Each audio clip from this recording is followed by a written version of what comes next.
Call to order Town of Prescott Valley regular town council meeting, May 23rd, 2024. Welcome, everyone. Clerk, please read the roll. Councilmember Leyva. Here.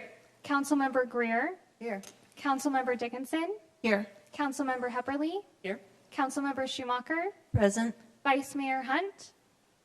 Here. Mayor Palguda. Present. We have a quorum. Thank you, ma'am. At this time, please join Town Attorney Ivan Legler in the invocation and the leading of the pledge.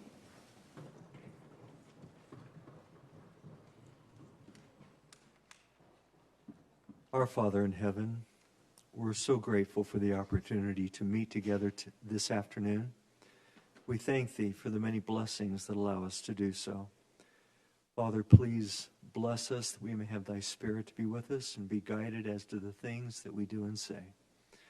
In the name of Jesus Christ, amen. I pledge allegiance to the flag of the United States of America and to the republic for which it stands, one nation, under God, indivisible, with liberty and justice for all. Thank you. Item 3, proclamation, Race Amity Day. Clerk? Race Amity Day, June 9th, 2024. Whereas the town of Prescott Valley supports the Great Seal of the United States of America, which bears the inscription E Pluribus Unum, which translates from Latin as out of many one. And whereas the greatest asset of the town of Prescott Valley is its people. And whereas the town of Prescott Valley is comprised of multicultural, multi-ethnic, and multiracial citizens. And whereas friendship, collegiality, civility, respect, and kindness are commonly shared ideals of the collective citizenry of the town of Prescott Valley. And whereas the Towards E Pluribus Unum initiative has invited organizations and communities across the United States of America to join in introspection and reflection on the beauty and richness of the diverse peoples of this great nation, while reaching out with a spirit of amity toward one another annually on the second Sunday in June, designated as Race Amity Day. Now, therefore, I, Kel Palguda, Mayor of the Town of Prescott Valley, do hereby proclaim Sunday, June 9th, 2024, as Race Amity Day, and urge all the citizens of the Town of Prescott Valley to take cognizance of this event and participate fittingly in its observance. Thank you.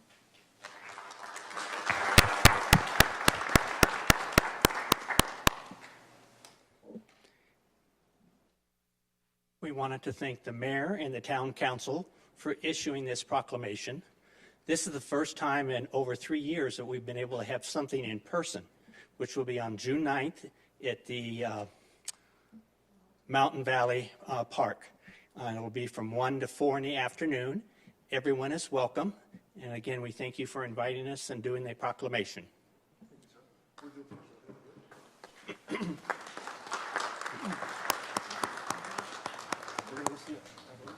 Just listen to her. Yeah, there you go, sir. Just slide right on in there. There you go. You can hold this. And look at her.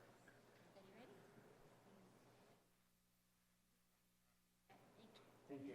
Thank you guys for coming. Thank you very much. Okay, thank you.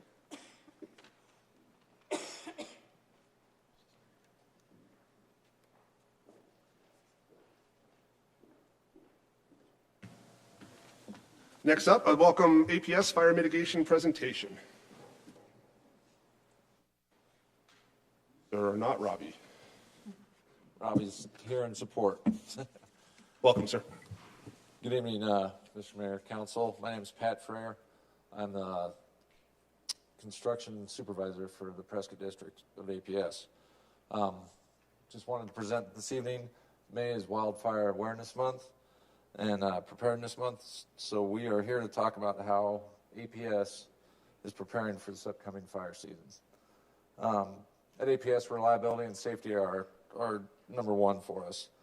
The only thing more important to us as a company than reliability is the safety of the communities and the people we serve.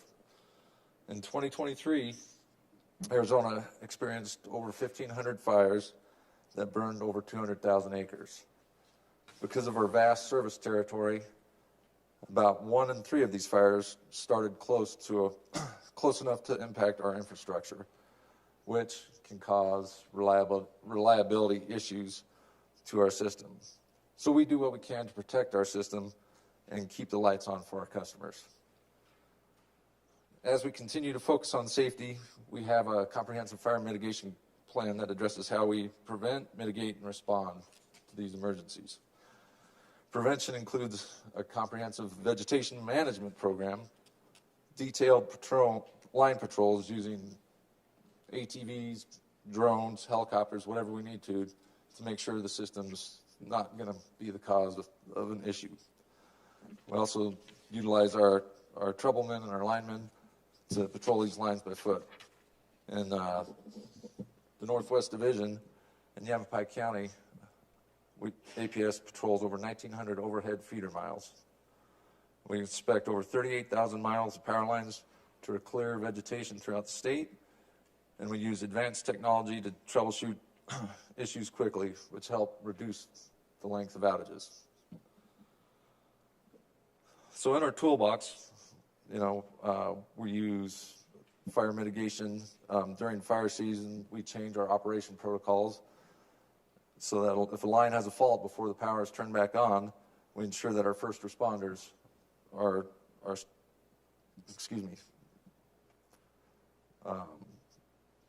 put eyes on the line first before we turn the power back on. I'm sorry, I'm getting a little lost here. This results in longer than normal outages, but because these patrols are often in the middle of the night and across very difficult terrain, we get to them as fast as we can. While reliability is something we pride ourselves on at APS, we recognize that this could prolong the outages in the area. We prioritize the safety of our customers and communities above the reliability. APS is a team of fire mitigation specialists that work and partner with our local emergency management and incident command centers. Our journeymen and crews work 24/7 to keep the community safe and get the power on as soon as possible when we do have an outage. And just as a community reminder, if you see a down power line, call 911 and stay away from it until our first responders arrive on scene. Also, this year we are instituting a new tool in our toolbox. It's called Public Safety Power Shutoff. Similar to a planned outage, customers will be notified that conditions are very prevalent for possible fire hazards, and we will be notifying them up to 5 days in advance of turning the power off in selected areas. These customers that will be affected on the feeders that have been identified have already been notified that this may happen this year. But once again, this is just a tool in the toolbox and not something we hope we never have to use, but it is there. We work closely with the county and emergency management teams to best plan and prepare for these events, and we have a lot of new technology at our disposal to predict these events days out. More information on Public Safety Power Shutoff can be found at aps.com/PSPS. And as I said, it's a tool in our toolbox because we want to keep the communities and our people in the communities safe at all costs. So with that, appreciate your patience with me, and if you have any questions, I'd be happy to answer. Council, do we have any questions? Thank you for your presentation. So I was reading some material that was mailed to my home by APS. I imagine it went to everyone's homes, where you were inviting us to register with APS. Is that the same program that you're referring to here? Yes and no. We'd like all our customers to update their contact information, make sure that we do have correct cell phones, house phones, emails. So if we do have to go to the PSPS, that is the most current information, and nobody is surprised by what's happening. So if PSPS does occur, it'll be a 5, 4, 3, 2, 1 every day. Our customers will be getting notices. So please update your information there, and there is a link on the PSPS, aps.com/PSPS site to update your information. Also, I learned of a program that you have. It's for individuals who are on oxygen in their homes. that they can register with APS, and you put them on a medical alert. In case there are any outages, you show priority for these individuals who are hooked up to oxygen. Would you Correct. like to elaborate on that at all? So we make it a priority to notify any medical monitored customers in person and by phone and in person. So 2 forms of communication to make sure they are aware of the coming outage and make sure that their service is, their oxygen service is notified as well. So we will work with them on a one-on-one basis and get those taken care of in advance. And that is a kind of a 2-pronged process from what I understand. They have to first get a form from you, and then that form has to be filled out by a medical Correct, and then submitted to update in the system. person that can, and then you take that form and file it and Correct. file. I also would like to thank APS for showing up in my neighborhood. We had somebody who threw a pair of sneakers over our power lines, and they were causing the lines to droop. And when they came out, they realized that they were not the power lines, but the cable lines, but they removed the sneakers anyway. Yeah. And so that was very well done. I wanted to thank you very much for your service. You're very welcome. I'll pass that along to our crews. Thank you, sir. We appreciate APS, and we appreciate your time. Thank you. Appreciate you. Have a good evening. Next up, call to the public. At this time, members of the public may comment on matters listed on the agenda or solely on matters within the jurisdiction of the town. Any persons wishing to address the council must register their name with the town clerk prior to the commencement of the meeting. The council's response is limited to responding to criticism, asking staff to review a matter commented upon, or asking that a matter be put on a future agenda. Such remarks shall be limited to 3 minutes unless additional time is granted by the mayor. And as we've done before, the clerk will call 4 names. 1 person can go on each podium, and whoever's up next can just take a seat in the front row. You'll hear at 2 minutes and 30 seconds a ding. That's your warning that you have 30 seconds left. And at the completion of 3 minutes, you will hear additional dings from the clerk. And then at that time, you'll be done speaking at call to public, but you can always reach out, as some of you have, to council members, myself, or staff to speak more openly about your issue or your concern. So with that being said, clerk. Carrie Train, Bill Williams, Patricia Butzold, Allison Linacher. Welcome, ma'am. Ladies first. Thank you. Mayor and members of the council, let me take a few minutes this evening. What I want to do is celebrate the work of the Human Resources Department for the town. Our town team is Jamie, Lavinia, Amy, Stephanie, and Yvette. Here's what they've accomplished since September of 2022. Transition of the town to Arizona State Retirement, transition to Health Partners CBiz from Blue Cross Blue Shield to United Healthcare, transition to nationwide 457 and educating everyone about that, transition to Employee Assistance Program services through CuraLink, a new provider, completion of the first ever total class and comp study to reach market competitiveness in both wage and benefits, partnerships with 3 state universities, Grand Canyon University and Yavapai College, not only for tuition discounts, but talent recruitment. Fall Festival of Thanks and Spring Appreciation Day, employee engagement events for about 300 people. High-performing employee and team nomination and award system and activities. A soon-to-be creation of a Photo Hall of Fame, employee recognition in the Civic Center, training and leadership academies, design, delivery, internally produced and delivered, Community Emergency Response Committee, resulting in active shooter training, transition to NeoGov software platform, perform, learn, and soon-to-be e-files and benefits administration. And don't forget the U.S. Army PAYS program, launching a 10-year partnership with those soon-to-complete military service. Soon-to-be Department of Defense Skill Bridge training launch. Active duty 180 last days of service, funded salaries by Department of Defense. And also our favorite volunteer fairs, wellness, and safety activities. All of the accomplishments are only possible through dedicated relationship building and the highest customer service commitment to every member of our community.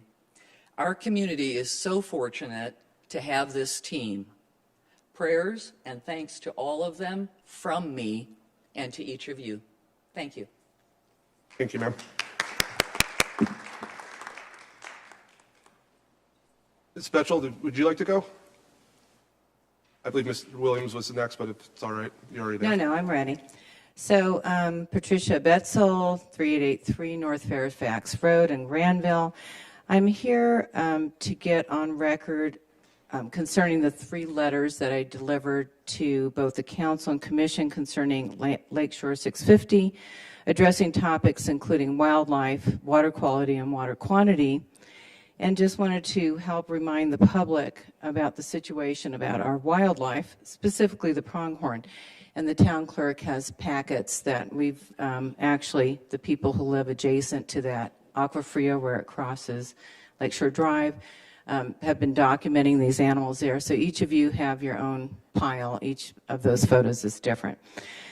So basically, the Arizona Game and Fish Department, as well in partnership with Arizona Antelope Foundation and private landowners, has documented Prescott Valley as, quote, removing pronghorn from out of the path of development at least since 2012.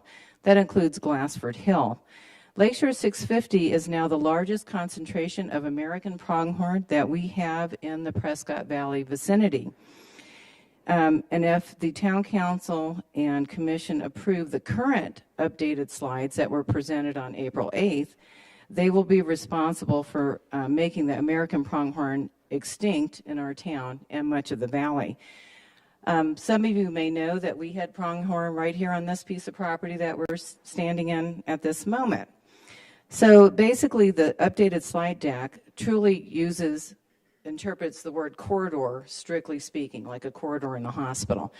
It's so narrow that there's no way that pronghorn or any other wildlife would use it. And in addition, they've concentrated a lot of active and passive activities, community recreation core, and everything else but the kitchen sink, right where the Lakeshore Drive crosses the Aqua Fria River, which is where most of these animals drink. So creating and developing that area not only cuts off their water source on the Lakeshore 650 property, pronghorn travel up to 1 mile to get water every day. This would also impact the pronghorn on the other side of Fane Road, east in those grasslands. So basically, in addition to that, we have a lot of issues that are absent from the new slide deck. The water neutral development is gone. Protecting the Aqua Fria River isn't mentioned. The stormwater runoff and PFAs. The flooding, which there's pictures in that deck of the flooding that happens every monsoon season without exception. The FEMA floodplains. And also on the economic impact slide on page 17, you'll see that 75% of the economic benefit is to construction. The problem is those people. Much, ma'am. Mr. Williams. Mayor, council, Bill Williams, longtime homeowner here in Prescott Valley. Patricia's done some very good work on the pronghorn, and the danger to the pronghorn is what led me to start the nonprofit known as Save the PV Pronghorn Antelope. I love this town and the hard work of town staff. Tonight we're going to hear about a proposed budget. I'm very concerned about ballooning sizes of budgets over each of the last 10 years. Last reporting period, you spent $228 million and you only brought in $177 million. And you put into various savings accounts about $110 million of our money. But when you get an explanation from the town, they say, yes, we call it a rainy day fund, but we can't tap into it right now. Or, depending upon who you talk to, you might get a different answer. So whoever figured out that if home rule is voted out on July 30th, some of those accounts can't be tapped into. So you have set yourselves up in a terrible position where you say you can't tap into emergency funds, but I found out that you can. Now, tonight's proposed $210 million fiscal year 2025 budget looks like another trough where one would go to scarf up money. You are not good stewards of our cash, whether it's tax money from buying groceries or our money back from the county, state, and federal treasuries. It's all our money, no matter what way you cut it up. 4 of your funding streams are our money, and we're getting sick of you wasting it. In this town, we also have a pay-to-play scheme where a construction company gave this mayor $5,000 for his mayoral campaign, and it put them in a perfect position to receive a lucrative paving contract on Old Black Canyon Highway.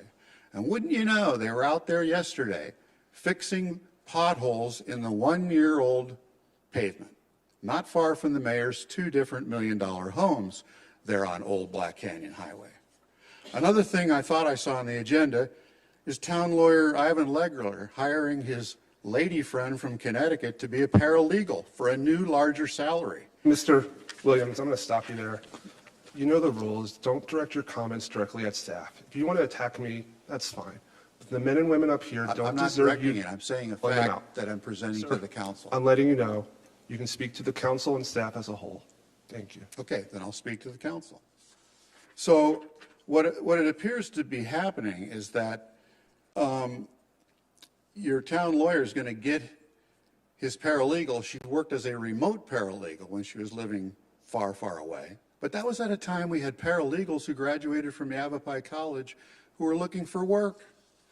So incumbent councilwomen running for re-election approve of hiring friends and big campaign donors, and they appear stuck at the hip. Thank you, Mr. Williams. Appreciate your time.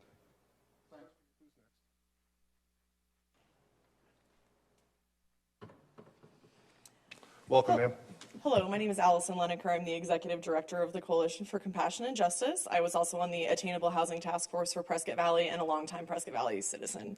I was just calling, I was coming up to talk about the budget in regards of the Housing Trust Fund. Currently, my organization, the Coalition for Compassion and Justice, is the only emergency shelter here in the Tri-City area, so we get folks from everywhere.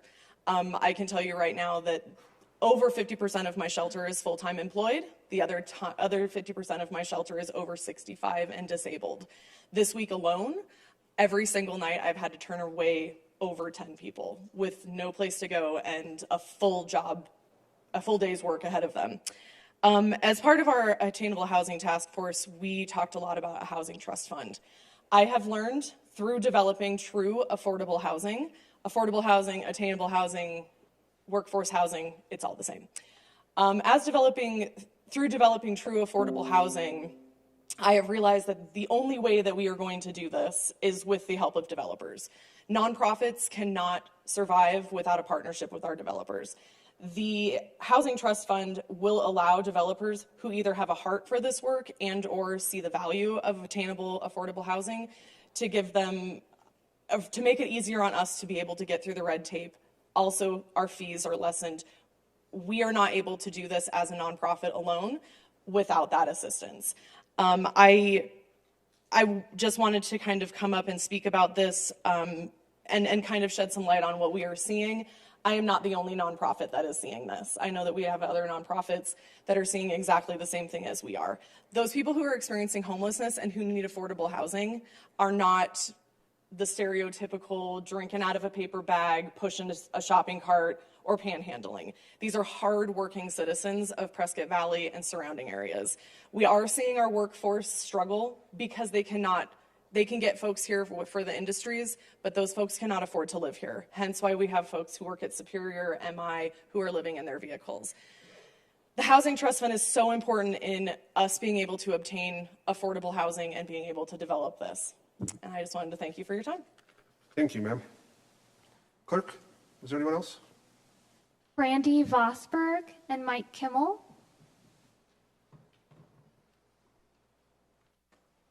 Welcome, sir. Mayor, Council, Randy Vosberg. I live at 4800 North Tawago Circle. I've just got a couple questions tonight. Looking at the proposed budget that you put forth, there's a few things on there that I just kind of wonder about, like the entrance monuments. You've got $625,000, and is that something the town really needs, along with $250,000 for the Big Chino project? Is that even going to come about? From what I've gathered, it's pretty much out of reach for a cost. And then there was, just yesterday, I saw a summary of changes, and you have $300,000 to repair post-roof repair on the event center's roof. I assume that's from the fire that happened across the street. Does the town not have insurance on the civic building? Or, I would like a little information on that, if the town could put that out for people. And then also there's you added on the Affordable Housing Trust Fund for $150,000. My question to that is why is the town subsidizing developers with our tax dollars? And I believe that Arizona state laws prohibit you from compelling development to deliver affordable housing. So these are just some questions that I have, and maybe the town can answer me and the rest of the public. Thank you. Thank you, sir. Did you give your information to the clerk, sir? Sir, did you give your contact information to the clerk? Yeah. Okay. We can have someone from staff reach out. Mr. Kimmel. Good afternoon, Mayor, Council. I'm Mike Kimmel, Executive Director of Agape House. And just like Allison, we are doing a building project in the area for affordable housing. And it's tough as a nonprofit. The trust fund, I don't think people understand. Some of the people that are looking for housing, it's not the person with the long hair and a shopping cart. These are people. I have two relatives, both military vets, both MPs, retired with kids. If they come out here, there's no VA help for them. There's no U.S. vets help for families. They can't afford to move from the South to here to work for Chief Ticer back here. There's a lot of people. We have people in our program graduated. They're clean. They have nursing degrees. We have people who have veterinary assistants, people who have truck drivers, all construction, all things that the town needs and the city needs. But they have they can't afford to live here. The trust fund is to help builders build and get started, incentive to build. They're not going to build something that becomes an expensive home. It's an affordable home. None of us want to have something that looks like Skid Row, right? None of us want to have something that looks like San Francisco, downtown. We want to have affordable housing. It's a start for people. Just like all of us, when you got married or you started out after college, your first job, you needed something affordable, and your idea is to move up. Not everyone's going to wind up in Talking Rock, but people need a start. So we do appreciate the town working with us and others. This fund is a great way to start that out for people moving in. We're a growing town. We're growing older, but we're growing bigger. And there's a whole lot of people we need, starting with our first responders. So thank you all. Thank you, sir. Clerk, was there anyone else? Moving on to council communications. Councilwoman Leyva? Yes, I have a couple of things. Take a look at my notes. So yesterday, I attended the Economic Summit at Yavapai College. It was a mid-year market and outlook on our economy kind of presentation. It was a lot of great information, very, very positive information. And like we all know, our region has its own heartbeat when it comes to our economy. So we have a strong economy going in as far as like what is from January to now, and then the projection for the rest of the year. And then this last weekend was the Home and Garden Show. So we were there, the town was there. I saw Ryan and a lot of the people from the town. So it was great to shake hands with the people from our community. And it was a busy weekend, but I think a good feeling of from the Home and Garden Show, from hearing these speakers from yesterday. I think that our PV is great, not just because of our economy, but also because of our people. So really, really good. That's it. Thank you, ma'am. Ladies? A couple of things. Welcome, everybody, and thank you for being here this evening.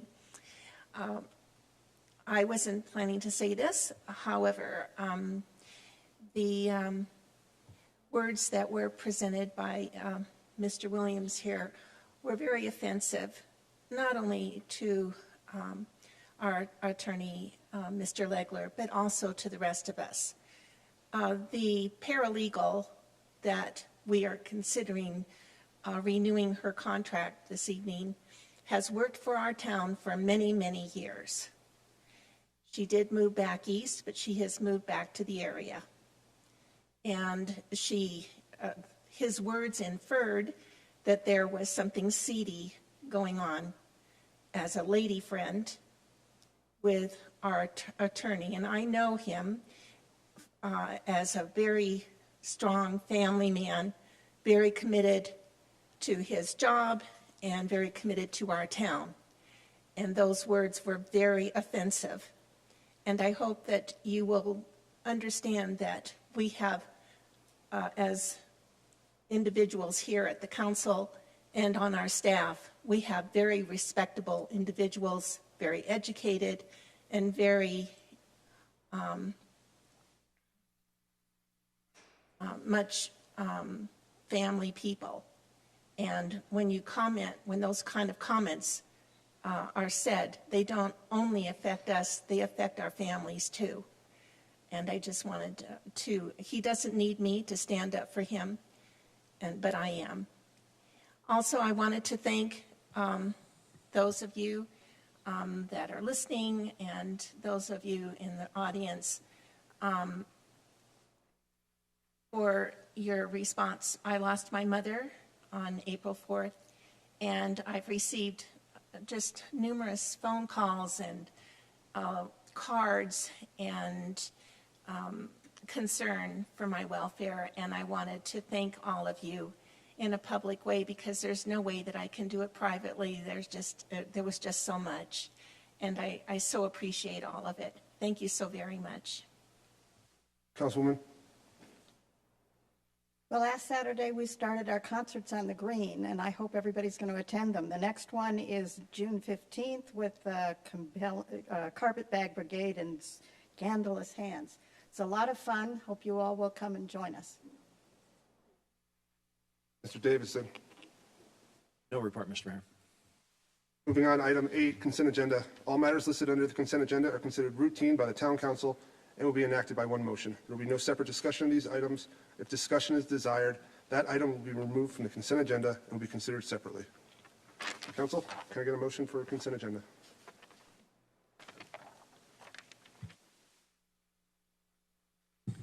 Mr. Mayor, I make a motion to approve all items listed under consent agenda by electronic vote.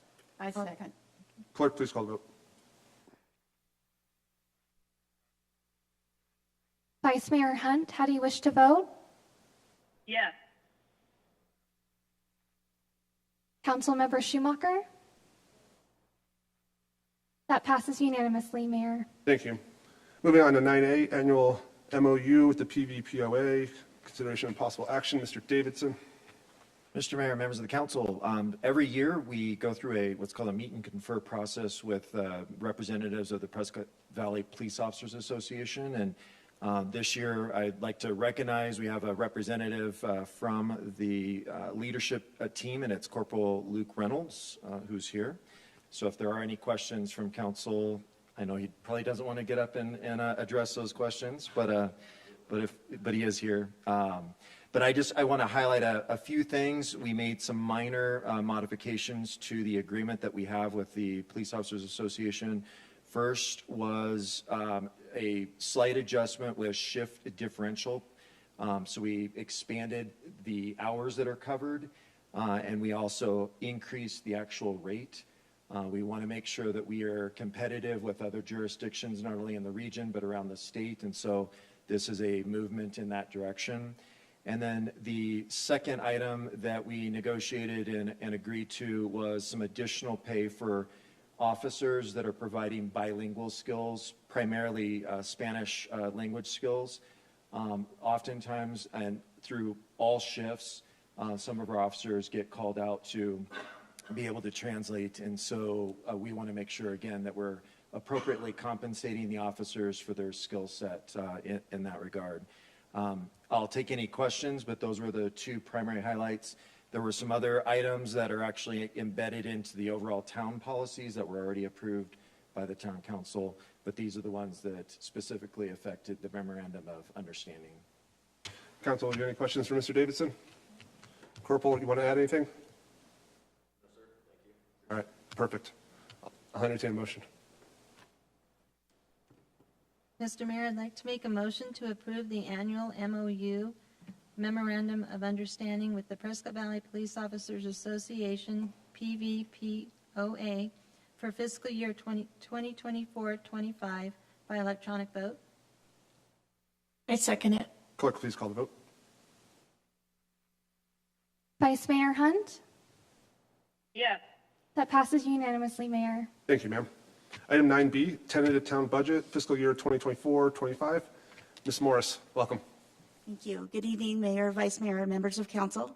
Management is here tonight to recommend approval of the fiscal year 2025 tentative budget. Just a moment, I'll grab the remote.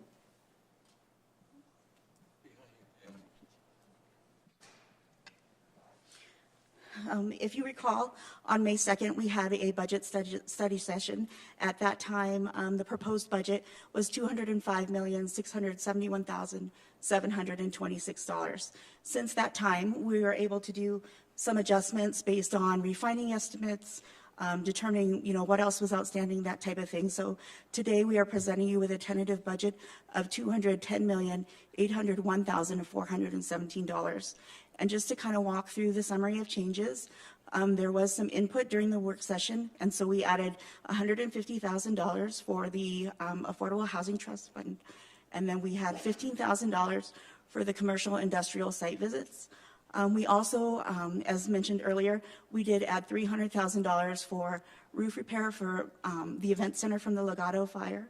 We did actually receive insurance proceeds, but we received them this year. And so there's a timing difference between when we receive the proceeds and when we have the expenses. So although we received the money this year, we aren't able to complete the repairs until fiscal year 25. We also took a look at our 15 proposed positions, and we moved our estimate from the minimum wage to the midpoint just to allow us some flexibility in case we have someone coming in over the minimum point. We also, if you recall during the study session, we talked about taking the first 3 to 4 months to do a deep dive into the water, wastewater facilities accounts and the division. And so during our initial discussions, we think that we might have a need for an operations manager based on the different projects that are coming. But today we're proposing the tentative budget that we authorize the position, but it's unfunded. But we did want to set aside $150,000 should we want to fund that position during the year. And then we also had recent notification that we were awarded a $714,000 grant for our rainwater harvesting project. And so that's from the Water Infrastructure Financing Authority. And so we've added expenditure authority for that. There is an offsetting revenue, as you'll see later on. And then in starting our process of deep diving into the utilities, we were able to decrease expenses by $720,000. And so all of those items offset each other, and we have about an $809,000 change before consideration of the CIP projects. So we do have an addition of $4.3 million for those large capital projects that we had initially thought we would complete in the current fiscal year. But due to timing issues with supplies, that type of thing, those won't be completed until the next fiscal year. That doesn't actually cause a difference in our fund balance going forward, because when we presented the budget to you in May, at the May 2nd, we had already anticipated spending all of that money. So there's really a net change that's also a timing difference. And that's how we get to the $210,000. And then you can see that we have offsetting revenues, the $714,000 grant that I spoke about earlier. And then $1.6 million actually goes to fund a portion of those capital projects. So the total expenditure increase is $5.1 million. and the total revenue increase is 2.3. But even though there's that change, when we look at our fund balance, we only have a difference of a net $95,000 difference in what we had showed you before. So on the general fund side, we have about a $665,000 increase in expenses, so a decrease in fund balance. And then on the utilities or enterprise funds, we have a offsetting $600,000 increase. So we've only changed our estimate in where we thought we would end the year about $95,000. And with that, I think we just have the timeline to look at. So today, again, staff is recommending approval of the tentative budget, and then we'll send out 2 notices of a public hearing, and then we'll have the public hearing and a request to adopt the final budget. When we come back to you, the tentative budget establishes the highest limit that we can have for the budget for fiscal year 25. So we'll either come back with either a similar number or something less. And with that, I'm happy to answer any questions. Thank you, ma'am. Mr. Davison, was there anything you wanted to add to this? Yes, Mr. Mayor, members of the council, Ms. Morris, can you just go back to the previous slide I just wanted to highlight? So with the Affordable Housing Trust Fund, and I participated in many of the meetings with the task force, this was one of their recommendations. I can tell you every single survey and every conversation we have throughout this community of affordability, being able to live in this community is one of the top concerns. So we hear this over and over and over. So one of those recommendations from the task force was to create a fund that could be used, and I want to clearly highlight for the public and for the council, we have additional policies that we're going to be developing that will be coming back to council that will clearly spell out how these funds will be used. So this isn't money that's just being put in that could be, given to a developer. It'll have very clear restrictions, covenants and restrictions that will be applied to whether it's a nonprofit or a developer that's coming in and is able to literally prove up affordability, housing projects in this community. A good example of a restriction that would be put in place on something like this is we'd be looking at 20 to 30-year restrictions where they would have to make sure that project maintains its affordability for residents over that period of time if they're going to have access to this money.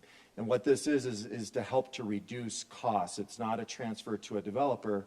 It's to help to reduce some of the impact fee costs and other development costs that are often charged by some of the governmental entities when doing affordable housing projects. So just wanted to make sure everyone kind of understood that. There's a lot more work that we have to do with staff that will be coming back to council that will clearly lay out how these funds will be applied in the future. The other thing I just wanted to stress too is, and especially with the public here, when you look at this chart, and you can see that from 2022, 23, that the actual, if we would have looked at what the budget was for that, it would have been much higher. If you look at 23, 24, you have a budget that covers all of the anticipated expenses for that particular year. What our projection for at the end of this year is $125 million. So you can see oftentimes we will budget anticipating certain projects and other types of things. But every single year, we come in way under that. Our budget is a structurally balanced budget, and what that means is all of our ongoing revenue, an example of ongoing revenue is our sales tax. So, all of the stores that generate sales tax in our community, all of that ongoing revenue is appropriately matched with ongoing expenses. So that we actually have a surplus on the ongoing revenue side of that. And all of our one-time expenses are matched with our one-time revenues. A good example of a one-time revenue is construction sales tax. So when a home is built and they pay a construction sales tax, they're only going to build that house one time, so we collect that tax one time.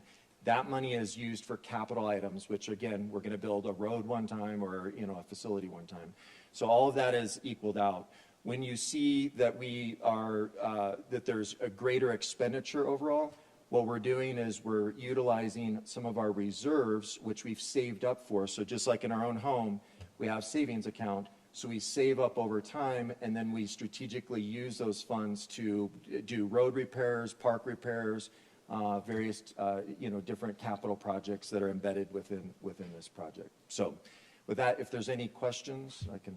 Questions for Mr. Davidson? Councilwoman. I just wanted to make one comment that our community is not unique to having a housing problem, that this is going on nationwide, and even in the valley that people are having a hard time with affordable housing. It's the current economic status of so much. Well, this is how we are trying to combat it here in our community.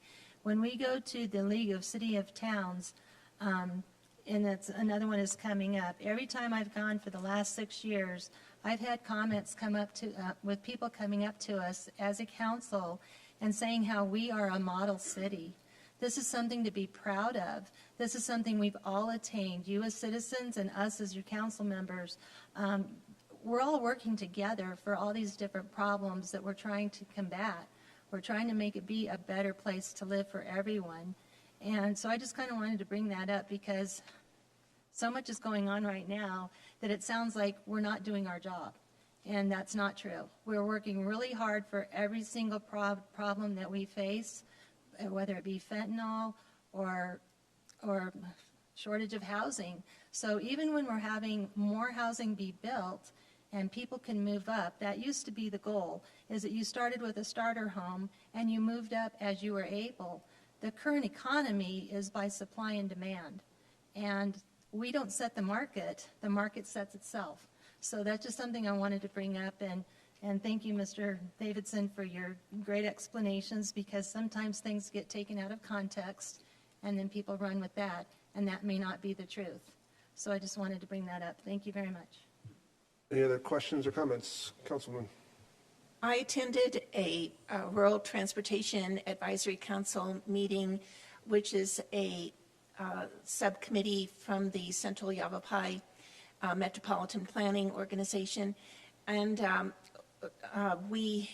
it was decided because of inflation that the projects, this covers all of the towns and cities that are members of SIMPO. Every year they present projects that they would like to have as priorities to have done, maybe a bridge, a road, improvement, various things along that line that have to do with transportation. And as a result of inflation and setting a budget, they had to increase it by 20% for this next year due to inflation. So we're seeing this, like Councilmember Schumacher mentioned, across the board. It is not just us that is feeling this pain. It is across the board and throughout our state. Thank you. Anything else from Mr. Davidson or Ms. Morris? With that being said, I'll entertain a motion. Mr. Mayor, I'd like to make a motion to authorize the mayor to sign resolution number 2024-2376, adopting the tentative budget for the town of Prescott Valley for fiscal year 2024-25, and giving notice of a public hearing June 27th, 2024 by electronic vote. I second it. Clerk, please call the vote. Vice Mayor Hunt? Yes. That passes unanimously, Mayor. Thank you, ma'am. Moving along, we are actually going to be on 9D, FDP 23-012, Go AZ Motorcycles. And Mr. Ruby is also going to be covering 9C as well, but that'll be the voting order. Thank you, Mayor, Vice Mayor, Council. The item before you is a final development plan as well as the reversionary plat for the same parcel. It's required a reversionary plat because it's building across parcel lines. So I would ask that you consider both items at the same time, voting on the FDP first and the reversionary plat second. With that being said, I'll tell you a little bit about the project. The project is actually located along the frontage road. As you can see here, there's the frontage road, Meadowlark, and then Starlight. These three parcels are being combined for an expansion of an existing business, the Go Arizona motorcycle business. It is actually more than doubling in size. It is currently about 12,254 square feet. They will be expanding to approximately 34,711 square feet. And this will allow them to not only expand the current business, but to attract different lines or more lines to the business. The site is 3 acres, as I mentioned, 2.53 acres with 3 different APNs. I won't go into them at this time. But the building is surrounded by both residential and retail. There's a county island to the west. And that county island, as I mentioned, is to the west. It also includes a commercial vacant site to the east that will probably be occupied soon by another commercial tenant. But for this particular project, the site is Zone C3, which allows for this type of use and expansion on that site. It's bound on the north by R1L18, a residential zone. To the northwest is a C1 zone, and in the town limits and a county island along Starlight Drive. To the south is the frontage road, as I mentioned, and that frontage road runs parallel to State Route 66, of course. And to the east, across Meadowlark Drive, are vacant commercially zoned C2 parcels. In terms of traffic, a traffic analysis was done on the project, indicating that it will have approximately 16 a.m. peak hour trips and approximately 27 p.m. peak hour trips, and a total of approximately 176 total trips for the day. It's not expected to have a significant impact on traffic because it's less than 100 p.m. or 100 peak hour trips. GoAZ was originally approved on this site in 2006 with the original 12,000 square foot site. The original metal building is about 28 feet high. The addition will match that, complement that. The expansion of the building requires additional traffic or parking. They're providing 63 parking spaces with 3 ADA spaces included. Landscaping and the photometric plans are attached as exhibits. You can view those, but the landscaping design will be a low water use plant palette with a variety of trees, shrubs, and ground cover. The general plan analysis for this site indicates that it's congruent with the general plan, allowed by right use in our C2 district. Staff considers this a business retention expansion project, and it expands the site, retains existing jobs, creates new jobs and new revenue in our community. The final development plan meets all town standards, including landscaping and lighting, and staff is recommending approval of the resolution 2023-2344 approving the FDP.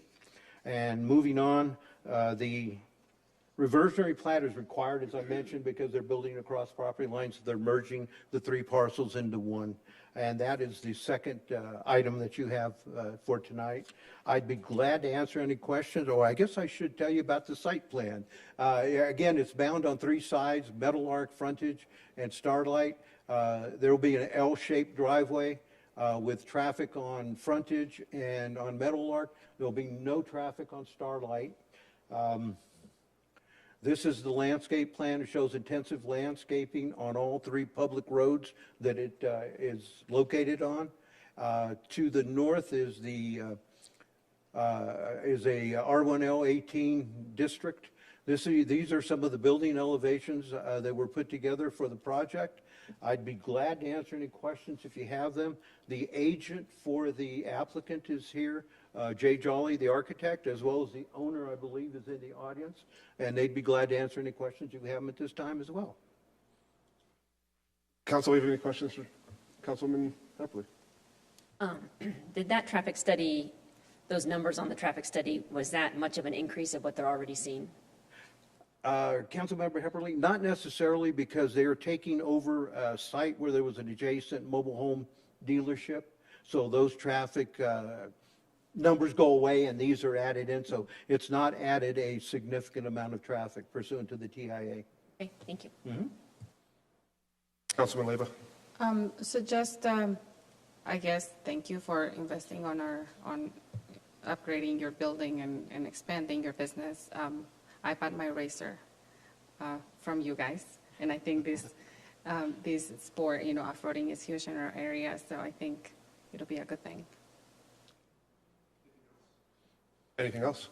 I just want to echo Councilman Leva's remarks about being in our community, and thank you for improving that site especially, and giving us a lift up in that area. And I'm excited about your improvements and appreciate all you do. With that being said, I'll entertain a motion for this will be for 9D as in David. Mr. Mayor, I'd like to make a motion to authorize the mayor to sign resolution number 2023-2344, approving final development plan FDP 23-012 by electronic vote. Second that. Clerk, please call the vote.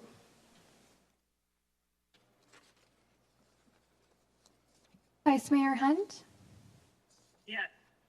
That passes unanimously, Mayor. Thank you, ma'am. Now can I get a motion for 9C?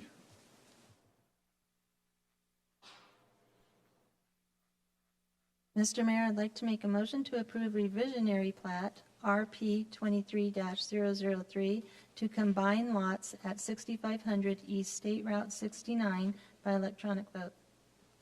I second it. Clerk, please call the vote. Vice Mayor Hunt? Yes. That passes unanimously. Thank you, ma'am. Thank you, Mr. Ruby. Next up, item 9E, agreement with Yavapai County, Home of My Own program. Ms. Robinson, welcome. Good afternoon, Mayor, members of council. So it's my privilege this evening to bring to you an agreement that we have with Yavapai County for a Home of Your Own program. This program perfectly aligns with our attainable housing goals. It is one of several programs that we hope to be bringing to you in the near future that staff has been vetting that hopefully will address some of the housing needs that we have here in Prescott Valley. This program affords homeowners the opportunity to take advantage of plans that are free for them. Those plans are 1, 2, and 3 bedroom plans, and they're already pre-approved.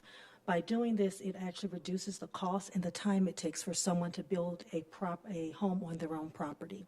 The program, of course, with your approval, we will go through the process of advertising the program, making sure that people understand the process in which they can access those plans, and then work very closely with our Development Services Department so that they can make those homes come to fruition.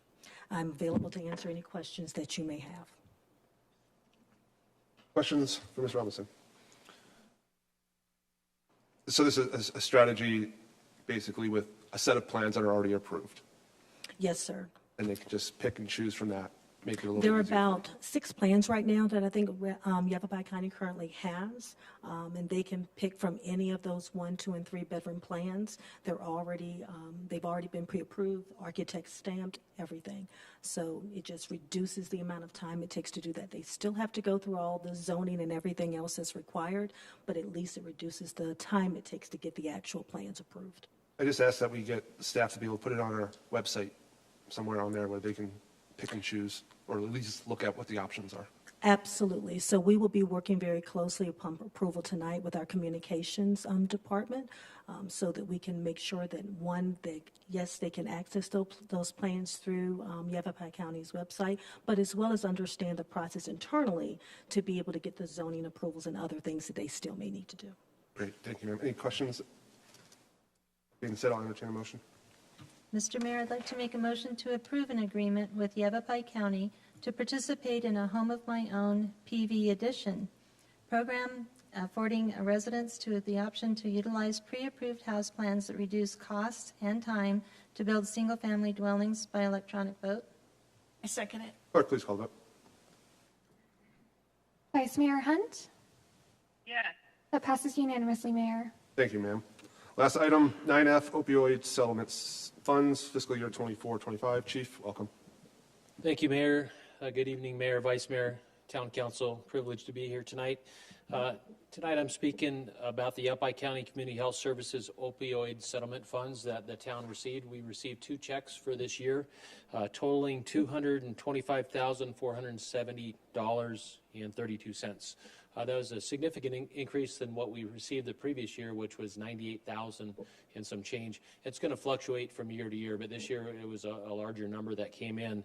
Tonight is a recommendation seeking approval from council on how to use those funds. Now, those funds have to go into combating opioids, the scourge that we're seeing in our communities related to opioids, specifically fentanyl. That's what we deal with primarily here. So we came up with a lot of ideas on this, and there's three options that I'd like to present to you today. Partners Against Narcotic Trafficking, also known as PANT, has asked for $250,000 to support their budget. Now, PANT is a multi-agency narcotics task force. Last year, we provided all of the settlement funds of that $98,000 and some change. This year, the proposal is to support them in a quarter of that ask, which was $62,500. So we would take that $225,470,32, put $62,500 to PANT, and then we've identified a local use here with the police department to fund 2 additional police motorcycles. Currently, our traffic unit has 2 high-performing motorcycles. We have 2 other officers that are certified on motorcycles. One is coming into traffic here in July at the next shift change. He's a motorcycle certified officer. And then our other officer, Michelle Woods, is currently working off a very older model police motorcycle. So this would upgrade that unit to put 2 additional motorcycles in there, specific for traffic enforcement, but also to assist our drug enforcement unit with traffic stops involving narcotics trafficking in our community, and also using those officers on those motorcycles to enforce DUI laws, and that includes alcohol and other drugs, including opioids. So there's opportunities to combat drug trafficking with the use of our traffic unit, which they do currently on a day-to-day basis. And the cost of those 2 motorcycles fully equipped would be $82,134. The remaining funds out of that is $80,836.32, which we can use here in the town, in the police department, for training, equipment, education, supporting combating opioid crimes and violence. And also, we've been in conversation with community services here, specifically what their needs are over in Parks and Rec, library, and see if there's any opportunities to use those additional $80,000 to support projects they may have over there related to opioids. And that's the proposal today. Happy to answer any questions, sir. Council, we have questions for the chief? Looks good, sir. Thank you. Thank you, sir. I'll take a motion, please. Mr. Mayor, I'd like to make a motion to approve the opioid settlement funding allocation proposed by the Prescott Valley Police Department by electronic vote. A second. Clerk, please call the vote. Vice Mayor Hunt? Yes. That passes, Mayor. Thank you, ma'am. That's it for our regular meeting. Well, if you want to stick around, we have our CFD meeting right after this, and I'll take a motion to adjourn. Mr. Mayor, I'd like to make a motion to adjourn.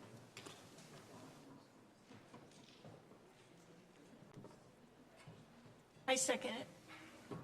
Clerk? Vice Mayor Hunt? That passes, Mayor. Thank you, ma'am.